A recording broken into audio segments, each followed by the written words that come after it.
Bonjour, on se retrouve aujourd'hui pour parler d'un nouveau lance-roquette avec ce bazooka américain et plus particulièrement le modèle MA-11.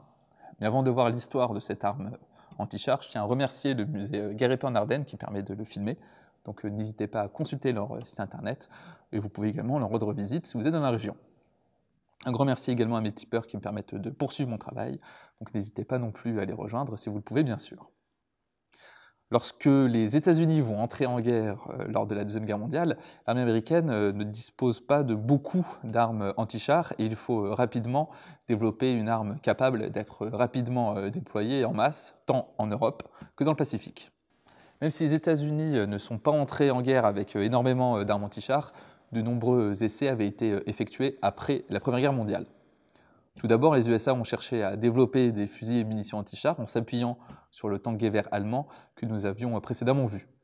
Des essais de roquettes avec des explosifs à charge creuse ont également vu le jour pendant l'entre-deux-guerres, mais l'US Army va regarder cela un peu de loin, et ce jusqu'en 1933, date à laquelle on va lancer un programme pour le développement de roquettes anti-chars, et les chercheurs américains vont collaborer avec les Britanniques, et ils vont étudier certains de leurs prototypes. Mais malgré ce groupe de recherche qui avait été mis en place, on n'obtient pas vraiment grand-chose de concret, et c'est vraiment l'entrée en guerre qui va changer la donne. On doit le prototype du premier bazooka au colonel Leslie Skinner, qui va concevoir une arme assez simple. Et cette arme va utiliser des roquettes avec une charge creuse et avec une mise à feu électrique. L'avantage des charges creuses, comme on l'a vu lors de la vidéo sur le Panzerfaust, c'est que la capacité perforante ne va pas dépendre de la vitesse du projectile, car la pénétration est assurée par un jet de métal brûlant lié à l'explosion d'ogive. L'arme de Skinner est prête et elle va être adoptée dès 1942, et elle devient le lance-roquette M1. Et sa production est assurée par l'entreprise General Electric, et elle va se faire en masse, car c'est plus de 100 000 lance-roquettes M1 qui vont être fabriquées. L'arme va rapidement prendre le surnom de bazooka, et ce, avant même son adoption officielle. En effet, ce lance-roquette ressemble beaucoup à l'instrument du comédien de radio Bob Burns, qui avait conçu une espèce de trombone télescopique, et il avait surnommé son instrument bazooka.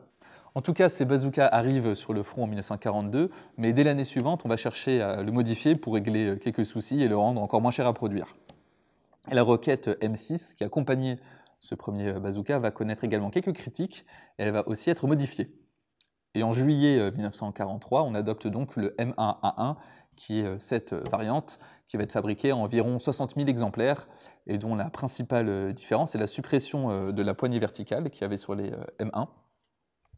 On va également modifier les organes de visée et un peu la mise à feu qui se faisait via un boîtier électrique, alors que sur les M1A1, on va avoir deux ergots de chaque côté pour connecter la roquette. On va également rajouter sur les M1A1 une grille de protection à l'avant pour protéger le tireur des gaz de propulsion, même si, contrairement à un Panzerschreck, la propulsion devait être terminée au moment où la roquette sort, mais ce n'était pas parfait, donc de temps en temps on pouvait avoir des gaz de propulsion dans le visage. Donc on avait une sorte de grille qui s'accrochait, mais souvent cette grille, on pouvait la perdre ou même on la détachait car ça pouvait rendre l'arme un peu plus encombrante. De nouvelles roquettes vont également être développées pour ce M1A1 avec les M6A1 capables de pénétrer environ 9 mm de blindage, puis les roquettes M6A3 capables de pénétrer jusqu'à 13 mm. Et ce lance-roquettes était simple et efficace tant contre les chars que dans un contexte antimatériel. Et en plus d'être utilisés par l'infanterie, ces M1A1 seront également montés sur divers véhicules, terrestres, maritimes ou encore aériens. Et maintenant qu'on a vu un peu l'histoire de ce M1A1, on va le regarder de plus près. Ce bazooka M1A1 mesure 1,4 m de long et il va peser 6 kg non chargés. Et la visée va s'effectuer grâce à ces organes de visée qui sont sur la gauche, avec un tir prévu jusqu'à 300 yards. Sur les M1, on avait un réglage pour 400 yards, mais on s'est vite rendu compte que c'était un peu trop optimiste.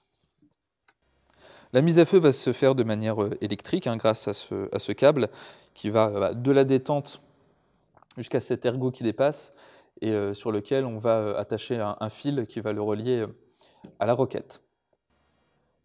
La mise à feu va s'effectuer grâce à des batteries qui sont normalement situées dans la crosse. Et à l'intérieur de la crosse, on a les batteries qui servent à la mise à feu, ainsi qu'une paire de batteries de rechange. Toujours sur la crosse, on a un indicateur lumineux qui va indiquer que tout fonctionne. Et pour vérifier, il faut effectuer un tir à sec. Et quand on va appuyer sur la queue de détente, l'indicateur va s'allumer en rouge. On peut ensuite procéder au tir.